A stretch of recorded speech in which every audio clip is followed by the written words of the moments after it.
আসসালামু আলাইকুম, welcome to my channel. আমি তামান্না। আজকে যে টপিকটি কভার করব, basic authorisation in header using rest assure. মূলত যেভাবে ভিডিওতে আপনারা কন্টেন্টটা দেখতে পারবেন যে কিভাবে আমি ইমপ্লিমেন্ট করি basic authorisation using rest assure, এবং এর পার্সপেক্টিভে আমি আপনাদেরকে একটা সিম্পল টাস্ক দিব এবং এই টাস্কের সলিউশন আপনাদের সামনে দেখানোর চেষ্টা করব, একটা প্রবাবল সলিউশন যদি বলি। তো এজন্য আমি যেটা করেছি, ইন্টেলাইজেতে একটা ম্যাভেন প্রজেক্ট ক্রিয়েট করে নিয়েছি এবং সেখানে pom.xml ফাইলে আমি দুইটা ডিপেন্ডেন্সি মাত্র অ্যাড করেছি। একটা হচ্ছে রেস্ট অ্যাসিউরড এবং আরেকটা হচ্ছে টেস্ট এনজি। তো যারা নতুন তারা আমার বেসিক প্লেলিস্টটি দেখে আসতে পারেন রেস্ট অ্যাসিউরডের। আমি আজকে এগুলা নিয়ে তেমন একটা ডিসকাশন করব না, এবং যারা শুধুমাত্র কিভাবে বেসিক কথা আপনাদের হেডারে পাঠাতে পারেন এটা দেখতে চান, তারা এই ভিডিওটি ফলো করলেই আপনারা প্রপারলি ইমপ্লিমেন্ট করতে পারবেন আপনাদের এপিআই এর জন্য। তো আমি যেটা করেছি, ম্যাভেন সেন্ট্রাল থেকে এই দুইটা ডিপেন্ডেন্সি ডাউনলোড করেছি। যেহেতু আমি রেস্ট অ্যাসিউরডে করব, এজন্য আমি রেস্ট অ্যাসিউরডের ডিপেন্ডেন্সি নামিয়েছি এবং টেস্ট এনজিতে আমার টেস্টটাকে রান করব, এজন্য আমি টেস্ট এনজি নিয়েছি। তো প্রথমে আমি টেস্টের আন্ডারে জাভা ফোল্ডারের ভিতরে একটি জাভা ক্লাস নিয়ে নিচ্ছি।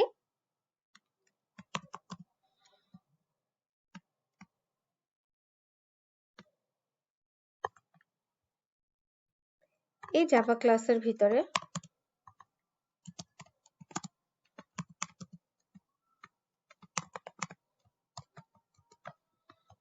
auth টেস্ট মেথডের আন্ডারেই কিন্তু আমি আমার টেস্টটাকে লিখব এবং টেস্ট অ্যানোটেশনের মাধ্যমে আমি এই মেথডটাকে রান করব।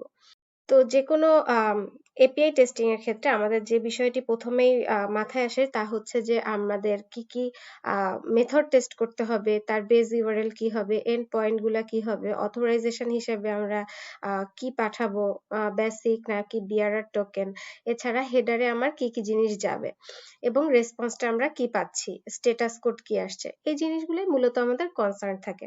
তো আজকে ফ্রেমওয়ার্কটা আমি যেভাবে বানাবো, আপনারা এই ফ্রেমওয়ার্ক ফলো করে যে কোনো মেথডেই আপনারা আপনাদের হেডারকে কিন্তু পাঠাতে পারবেন। যেভাবে আমি আমার ফ্রেমওয়ার্কটাকে সাজাবো তা হচ্ছে, ফার্স্টে আমরা বেস ইউআরএলটা নিব, দেন আমরা রিকোয়েস্টটাকে স্পেসিফাই করে তার আন্ডারে আমরা হেডারকে রাখবো এবং বডিকে রাখবো, এবং এভাবে আমরা কিন্তু রান করব এবং সেটাকে আমরা রেসপন্সের আন্ডারে রেখে তার থেকে আমরা বডি এবং স্ট্যাটাস কোড পেতে পারবো। সো আমার যেভাবে পর্যায়ক্রমে চলবে, তো সেক্ষেত্রে শুরু করার ক্ষেত্রে ফার্স্টেই আমরা রেস্ট অ্যাসিউরডের বেস ইউআরএলটা নিয়ে নিব। এখানে আমরা বেস ইউআরএল রাখবো। এরপরে আমি যদি রিকোয়েস্টটাকে স্পেসিফাই করে নিই রিকোয়েস্ট স্পেসিফিকেশন ইন্টারফেসের মাধ্যমে, এখানে আমি রিকোয়েস্ট স্পেসিফিকেশনের একটি অবজেক্ট ক্রিয়েট করে নিচ্ছি। আর হেডারকে ডিক্লেয়ার করে নিব। এখানে ফার্স্টে থাকবে কি এবং তারপরে থাকবে ভ্যালু। তো আমার যদি হেডারে আমি অথরাইজেশন পাঠাতে চাই, ফার্স্টে আমার কি থাকবে এবং এর ভ্যালু থাকবে, যেটা হচ্ছে আমাদের ক্ষেত্রে বেসিক। আমরা যখন পোস্টম্যানে হেডারের আন্ডারে অথরাইজেশন দিতে যাই তখন কিন্তু আমাদেরকে এভাবে সেন্ড করতে হয়, বেসিক দিয়ে একটা স্পেস দিয়ে এরপরে আমরা এনকোডেড ভ্যালুটাকে এখানে দিয়ে দেই, দেন হচ্ছে আমরা এখান থেকে সেন্ড করি। তো সেক্ষেত্রে আমাদেরকে যখন আমরা এভাবে লিখবো তখন কিন্তু বেসিকের পরে আমাদেরকে একটা স্পেস দিয়ে আমাদের যে এনকোডেড এরকম ভ্যালুটা থাকবে সেটা দিয়ে দিতে হবে। তো মূলত এভাবে হচ্ছে আমরা হেডার পাস করব। এখন আমরা হচ্ছে যদি বডি নেই, আমি বডিকে কিভাবে আমরা ডিফাইন করব বা কিভাবে জেসন ফরম্যাটে নিব, এটা আমার অন্যান্য ভিডিওতে দেখিয়েছি। আপনারা চাইলে সেই প্লেলিস্টটি ফলো করতে পারেন, যেটা আমি ভিডিওর শুরুতে মেনশন করেছি। আজকে আমি স্ট্রিং এর আন্ডারে নিচ্ছি।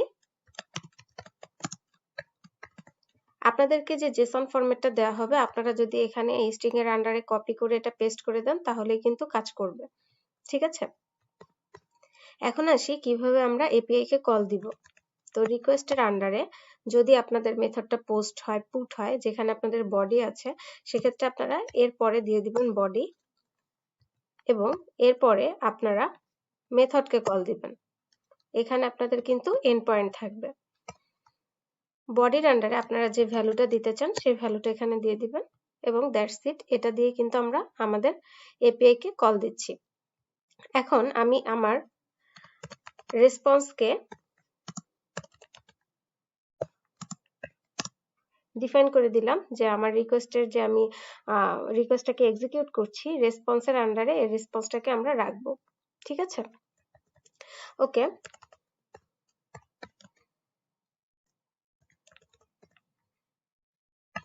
আচ্ছা, এবার আসি হেডারে।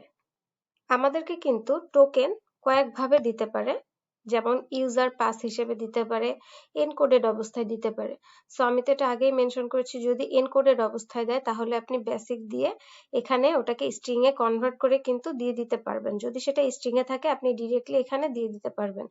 আর যদি আপনাকে এভাবে দেয় তাহলে সেক্ষেত্রে কিন্তু আগে আপনাকে এটাকে এনকোডেড করতে হবে, দেন স্ট্রিং আকারে কনভার্ট করে আপনার এই অথরাইজেশনের আন্ডারে পাঠাতে হবে।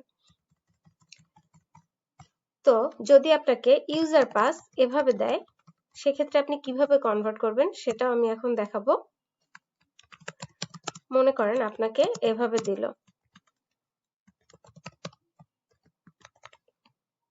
যেখানে অ্যাডমিন হচ্ছে ইউজার নেম এবং 123 হচ্ছে পাসওয়ার্ড। ওকে, এটাকে আমরা এখন ভাঙবো, মূলত এনকোডেড করব এবং তারপরে স্ট্রিং এ কনভার্ট করে আমরা বেসিকের আন্ডারে পাঠাবো। বেস 64 এ কনভার্ট করতে জাভা ইউটিলের আমি বেস 64 ক্লাস ইউজ করছি এবং এর আন্ডারে আমি গেট এনকোডার মেথড নিব এবং এনকোড করব আমি পাসকে। ওকে, এরপরে একে আমি স্ট্রিং এ কনভার্ট করব।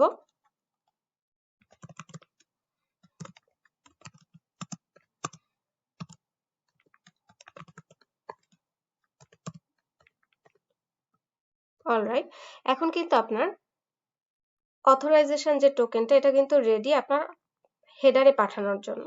ঠিক আছে? তো এই ভেরিয়েবলটা আমি এখানে দিয়ে দিচ্ছি।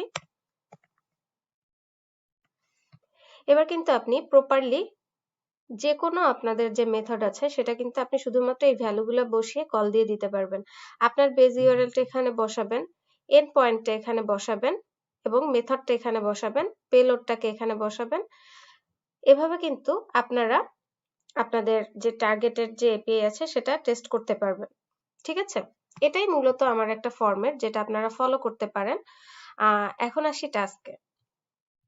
টাস্কে যাওয়ার আগে আমি আরেকটা জিনিস একটু দেখাই যে আমরা বেসিক্যালি টেস্টটা রান করব টেস্ট অ্যানোটেশনের মাধ্যমে। আমরা যে টেস্ট এনজি ডিপেন্ডেন্সি নামিয়েছি সেই টেস্ট এনজি ডিপেন্ডেন্সি কিন্তু এখানে আমাদেরকে হেল্প করছে। অলরাইট, তো এখন আসেন টাস্কটা দেখি। তো টাস্কে আমাদের টার্গেটেড ইউআরএল হবে এটা, বেসিক অথরাইজেশন পাস করতে হবে, ইউজার নেম এবং পাসওয়ার্ড দেওয়া আছে এখানে এবং কন্টেন্ট টাইপ হিসেবে অ্যাপ্লিকেশন জেসন হেডারে পাস করতে হবে এবং আপনার মেথডটা হচ্ছে গেট মেথড এবং আপনি যেটা রেসপন্সে প্রিন্ট করবেন সেটা হচ্ছে স্ট্যাটাস কোড। অলরাইট, আপনি ভিডিওটি পজ করে ট্রাই করেন, একটু পরে আমি একটা প্রবাবল সলিউশন দেখাবো। এই সলিউশনটা যদি আমি আপনাদেরকে দেখাতে চাই, আমি আগেই আপনাদেরকে ফ্রেমওয়ার্ক দেখিয়েছি, জাস্ট ভ্যালুগুলো এখানে বসিয়ে দিয়ে হিট দিলে দেখবেন যে প্রপারলি এটা কাজ করছে। সো আমি এখান থেকে, এটা হবে আমাদের বেজ ইউআরএল এবং এটা হচ্ছে আমাদের এন্ড পয়েন্ট। অলরাইট,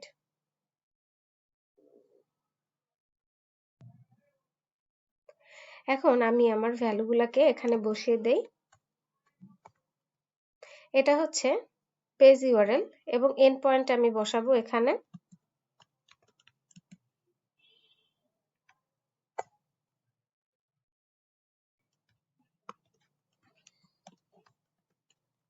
মেথড হচ্ছে আমার গেট। আমরা সবাই জানি গেট মেথডে বডি থাকে না, সো আমি বডিটাকে রিমুভ করে দিচ্ছি।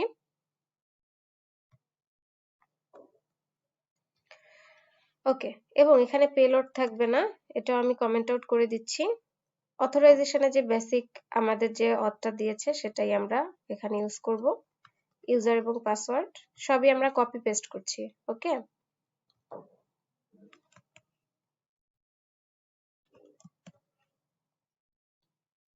এখন যেটা একটা এক্সট্রা জিনিস আছে সেটা হচ্ছে আমাদেরকে এখানে কন্টেন্ট টাইপ পাঠাতে হবে হেডারে। ওকে, এটা আমি কপি করছি এবং আমাদের এই যে হেডারে এখানে আমরা এটাকে অ্যাড করে দিচ্ছি। অলরাইট, তো এখন কিন্তু আমাদের এই টেস্টটা কিন্তু এক্সিকিউট করার জন্য পুরোপুরি রেডি। সো রান করার আগে আমি একটু পোস্টম্যানে দেখাই। দেখেন আমি কিন্তু এভাবে সাজিয়েছি। এবার যদি আমি সেন্ড করি, আমাকে 200 দিয়েছে এবং প্রিভিউতে এভাবে দেখাচ্ছে। সো পিটিতে গেলে যদি দেখি, এভাবে দেখাচ্ছে আমাদের রেসপন্সটা, which is expected. সো আমি যদি এখানে রান করি,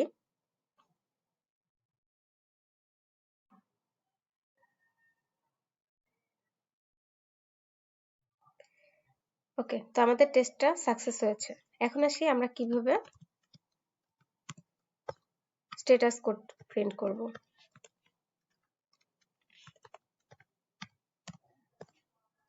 অলরাইট, তো আমি এখানে এটাকে কমেন্ট আউট করে দেই।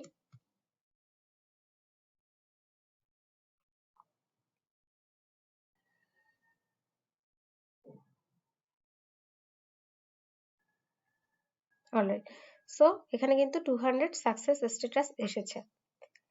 এটাই ছিল মোটামুটি আজকে আমার টিউটোরিয়াল। আপনাদের যদি কোনো প্রবলেম হয় এটা ইমপ্লিমেন্ট করার সময়, আপনারা কমেন্ট সেকশনে জানাতে পারেন। আমি অবশ্যই আপনাদেরকে রিপ্লাই দেওয়ার চেষ্টা করব। Thank you for watching. Allah হাফেজ।